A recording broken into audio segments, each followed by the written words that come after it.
नमस्कार दोस्तों, आप सभी दर्शकों का न्यूज़ प्लस 21 के इस स्पेशल प्रोग्राम उत्तर प्रदेश महासंग्राम सवाल नाक का में पुनः हार्दिक अभिनंदन है। जी हाँ दोस्तों, जैसा कि आपको हमने बताया कि हम उत्तर प्रदेश महासंग्राम सवाल नाक का यह स्पेशल सीरीज़ किस लिए और किस हिसाब से लेकर आपके सामने आए हैं और किस हिसाब से एक के बाद एक हम आपके सामने आज़ादी के बाद से आज तक उत्तर प्रदेश विधानसभा चुनावों का समीकरण आपके समक्ष प्रस्तुत किए हैं। उत्तर प्रदेश एक्चुअली अगर वैसे देखा जाए हर हिसाब से बहुत ही महत्वपूर्ण राज्य है, ये सभी जानते हैं। हम और आप इस बात से भली भांति वाकिफ़ हैं। उत्तर प्रदेश का भूगोल, उत्तर प्रदेश का हमारे देश के आर्थिक व्यवस्था में योगदान, उत्तर प्रदेश का पर्यटन के क्षेत्र में योगदान, कृषि में योगदान, या आप जैसे समझना चाहें, उत्तर प्रदेश की महत्ता को हम किसी भी हिसाब से दरकिनार नहीं कर सकते, नेगलेक्ट नहीं कर सकते, बल्कि ये कहें कि बहुत ही ज़्यादा महत्व रखता है उत्तर प्रदेश देश के लिए हर हिसाब से। जी हाँ, हमने पहले के एपिसोड में आपको बताया हमारे इस उत्तर प्रदेश महासंग्राम सवाल नाक का के नाम के सार्थकता के बारे में।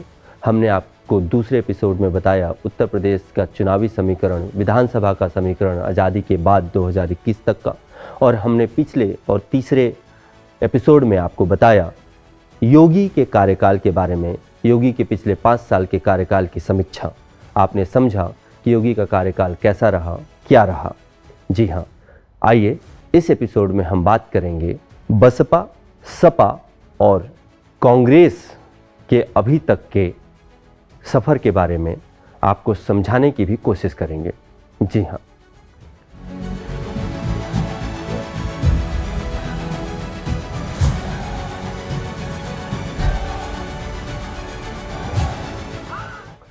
खोने का डर और पाने की लालच दोनों बड़ी अजीब सी चीज़ है। डर भी कुछ भी करने को मजबूर सा करता है और लालच भी। इनके साथ तीसरी एक और बहुत ज़रूरी और अजीब सी चीज़ होती है, उसको बोलते हैं अहम। इसके लिए एक ही क्राइटेरिया होता है, सम्मान नहीं तो नमस्कार। वैसे तो लगभग हर जगह ये तीनों चीज़ें पाई जाती हैं, लेकिन राजनीति में कुछ ज़्यादा ही मिलता है। घमासान ज़बरदस्त है और बड़ा ही दिलचस्प भी है। समय जैसे जैसे करीब आ रहा है, रोमांच उतना ही बढ़ते चले जा रहा है। बड़े बड़े चैनलों के महाभारत तो देखते ही बनते हैं लाजवाब। अच्छा है औजार रखने की इजाज़त नहीं है, नहीं तो बहुत कुछ फैसले तो चैनल के स्क्रीन पर ही दिख जाते।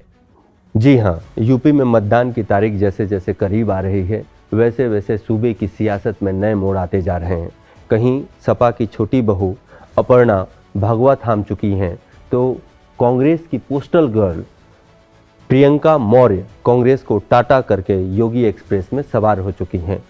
और तो और कांग्रेस के स्टार प्रचारक और राहुल के करीबी आरपीएन सिंह भी भाजपा के हाथों में हाथ डाल चुके हैं।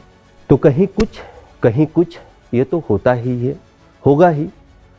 अब कुछ स्वाभाविक सा भी लगता है। अब बात एक्सप्रेसवे पर आकर अटक जाती है, तो आपको याद दिला दें कि यूपी में पिछले 3 सीएम का कार्यकाल एक्सप्रेसवे के बहुत करीब से गुजरा है। जी हाँ, हम बात कर रहे हैं यमुना एक्सप्रेसवे की। तो आइए नज़र डालते हैं पिछली 2 बसपा सपा सरकारों में बने एक्सप्रेसवे पर। बसपा की मायावती ने अपने कार्यकाल में 2007 में यमुना एक्सप्रेसवे का निर्माण शुरू कराया। हालांकि मायावती यह एक्सप्रेसवे सरकार में रहते हुए जनता को नहीं दे पाई। फिर चुनाव हुए और सरकार बदल गई। सपा यूपी की सत्ता पर काबिज हुई। तत्कालीन सीएम अखिलेश यादव ने 9 अगस्त 2012 में यमुना एक्सप्रेसवे जनता को समर्पित किया। 165 किलोमीटर लंबे इस एक्सप्रेसवे के निर्माण में 5 वर्ष से भी ज़्यादा का समय लगा था। यानी ये कहें कि 2 सरकारों के कार्यकाल का गवाह रही है यमुना एक्सप्रेसवे। जब अखिलेश यादव सत्ता में आए तो नवंबर 2014 में आगरा एक्सप्रेसवे की नींव रखी और लगभग 23 महीने में यह एक्सप्रेसवे वे जनता को समर्पित कर दिया। बहुत ही तेज, बहुत गजब और बहुत फास्ट। आगरा एक्सप्रेसवे उस समय चर्चा में आया जब इस पर मिराज 2000 व सुखोई विमानों ने टच एंड गो किया। हालांकि 302 किलोमीटर लंबे इस एक्सप्रेसवे को सपा सरकार ने बहुत ही तेजी से काम कराकर पूरा कराया था, लेकिन जनता ने उन्हें भी कुर्सी से उतारकर भाजपा को सत्ता सौंप दिया। इसके बाद शुरू हुआ योगी पूर्वांचल एक्सप्रेसवे, यानी मायावती से शुरू होकर वाया अखिलेश यादव अब योगी आदित्यनाथ तक उत्तर प्रदेश में एक्सप्रेसवे निर्माण के जरिए विकास की एक दूसरे से बड़ी सियासी लकीर खींच रहे हैं और खींचने की कोशिश भी कर रहे हैं। लेकिन इतिहास में देखें तो यूपी में एक्सप्रेसवे जीत की गारंटी नहीं है। तो आइए जानते हैं उन मुद्दों को जिसने कांग्रेस, बीएसपी और सपा को सत्ता से बाहर का रास्ता दिखाया था। कांग्रेस के बारे में हमने आपको पहले ही बता दिया है। 1990 के बाद, यूं कहा जाए मंडल आयोग के बाद से आज तक कांग्रेस कभी भी वापस सत्ता पे काबिज नहीं हो पाई है। आज भी वह कहीं ना कहीं उत्तर प्रदेश में अपने लिए राजनीतिक समीकरण खोजती हुई नजर आ रही है। अगर यूं कहा जाए तो पूरे देश में जिस पार्टी का वर्चस्व था, एक तरफा राज था, वह आज देश के सबसे महत्वपूर्ण राज्य में कहीं भी नहीं है, कहीं ना कहीं अपने आप को तलाश रही है। कोई बात नहीं, होता है, यह राजनीति है। देखा जाए तो 2002 के बाद ही यूपी की राजनीति में स्थिरता भी आई थी। कभी बसपा, कभी भाजपा, कभी सपा ने छोटे छोटे कार्यकाल में किसी तरीके से समय को गुजारा था और सत्ता हथियाने की कोशिश की थी। 2002 के बाद जैसा मैंने आपको कहा, स्थिरता आई। सूबे की सियासत अब क्षेत्रीय दलों के हाथ आ चुकी थी। जी हाँ, 2002 से 2007 तक मुलायम सिंह की सत्ता रही। उनके बाद बसपा ने यूपी में 2007 के विधानसभा चुनाव में सोशल इंजीनियरिंग के फॉर्मूले पर चुनाव लड़ा था। दलित पिछड़े के साथ सवर्णों के सहारे वह सत्ता में आई, लेकिन वर्ष 2012 में इस फॉर्मूले को त्याग दिया। मायावती ने इस कार्यकाल में भ्रष्टाचार भी प्रमुख मुद्दा रहा, लिहाजा सत्ता की कुर्सी तक पहुंचने की कौन कहे, बसपा यूपी में तीसरे नंबर की पार्टी बनकर रह गई। आगे बढ़ते हैं। 2017 में हुए विधानसभा चुनाव में समाजवादी कुनबे में पारिवारिक कलह सपा को सत्ता से बेदखल करने में सबसे बड़ा मुद्दा साबित हुआ। परिवार की यह कलह सपा के लिए अर्श से फर्श पर लाने वाला साबित हुआ। सत्ता और संगठन पर कब्जे को लेकर अखिलेश और शिवपाल के बीच रस्साकसी ऐसे वक्त शुरू हुई जब प्रदेश में विधानसभा चुनाव होने वाले थे और नजदीक आ चुके थे। जंग इतनी तीखी थी कि पिता पुत्र एक दूसरे के आमने सामने दिखाई दिए और अपनी अपनी दिशा में साइकिल चलाने की जोर आजमाइश किए और अखिलेश और मुलायम ने पार्टी तथा उसके चुनाव निशान साइकिल पर अपना अपना दावा पेश किया और यह लड़ाई चुनाव आयोग तक पहुंची। हालांकि यह लड़ाई अखिलेश ने जीती, लेकिन पार्टी को इसकी बड़ी कीमत भी चुकानी पड़ी। साल 2012 में विधानसभा चुनाव में 403 में से 224 सीटें जीतकर प्रचंड बहुमत हासिल करने वाली सपा इस साल के चुनाव में महज 47 सीटों पर सिमट गई। दूसरा बड़ा कारण, सपा ने मुलायम की मर्जी के बगैर कांग्रेस के साथ हाथ मिलाकर चुनाव लड़ा और 403 में से 298 सीटों पर अपने प्रत्याशी उतारे थे। तीसरा सबसे बड़ा कारण जो सपा को सत्ता से बाहर का रास्ता दिखाने वाला साबित हुआ, वो यूपी का जाति समीकरण और सांप्रदायिकता की आग।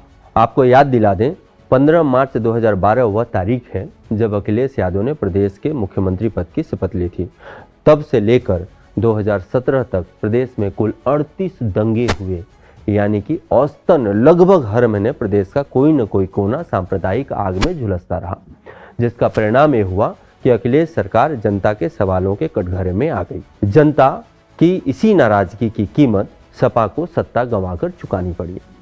तो हमने यह देखा कि कैसे सपा ने अपना सब कुछ होते हुए भी, हर हिसाब से मजबूत होते हुए भी, हर हिसाब से, हर लिहाज से प्रचंड होते हुए भी कैसे सत्ता से बाहर हो गई और 2017 में कैसे भाजपा ने यह कमान संभाला और बागडोर अपने हाथ ले लिया। जनता सब जानती है और जनता से बढ़कर कोई नहीं होता। जनता को कुछ समय के लिए, थोड़े समय के लिए या यूं कहें कुछ पल के लिए आप गुमराह कर सकते हैं, लेकिन जनता को अंधकार में नहीं ढकेल सकते और वह नहीं जाएगी भी और पसंद भी नहीं करती है। और अब जनता काफ़ी होशियार हो चुकी है। जनता खुद अपना भला बुरा समझती है। जनता यह जानती है कि क्या सही है और क्या गलत है, और वह उसी हिसाब से अपना चुनाव करती है। और मुख्यमंत्री का पद और राज्य के मुखिया का ओहदा राज्य के लिए निसंकोच बहुत ही बड़ा ओहदा होता है और वह राज्य के भविष्य को तय करता है। इस हिसाब से देखा जाए तो उत्तर प्रदेश की जनता अब अपने लिए इसी सारे चीज़ों से निकलकर अब अपना नेता या अपना मुखिया ऐसा चुनना चाहती है जो उत्तर प्रदेश को दंगों से दूर रख सके और विकास के राह पर ले जा सके और रोजगार की और उपलब्धियों के सीढ़ी को चढ़ा सकें। जी हाँ दोस्तों, आपने समझा कि बसपा, सपा और कांग्रेस ने कैसे उत्तर प्रदेश की राजनीति से पीछे हुए और उनको उत्तर प्रदेश की सत्ता से बाहर होना पड़ा, और कैसे भाजपा ने यह सत्ता संभाली। अब 5 साल बीत चुके हैं, अब अगला विधानसभा का चुनाव है। सब लोग अपनी अपनी जोर आजमाइश करते दिख रहे हैं। इसमें सबसे बड़ा, जैसा मैंने आपको पहले भी कहा था, कि डिपेंड करता है कि आखिर पब्लिक का मूड क्या है। अब हम अपने इस स्पेशल प्रोग्राम के अगले सीरीज में आपको ले चलेंगे उत्तर प्रदेश के ग्राउंड में, और वहाँ से वहाँ का समीकरण, एक्चुअल समीकरण क्या है, इसकी समीक्षा करेंगे, जनता का मूड समझेंगे और आपके साथ साझा करेंगे। जी हाँ दोस्तों, यह था News+21 का स्पेशल प्रोग्राम उत्तर प्रदेश महासंग्राम सवाल नाका का चौथा सीरीज। 5वें सीरीज के लिए और स्पेशल सीरीज के लिए News+21 के YouTube चैनल को सब्सक्राइब करना ना भूलें, बेल आइकन्स भी जरूर दबाएं। जी हाँ दोस्तों, नमस्कार।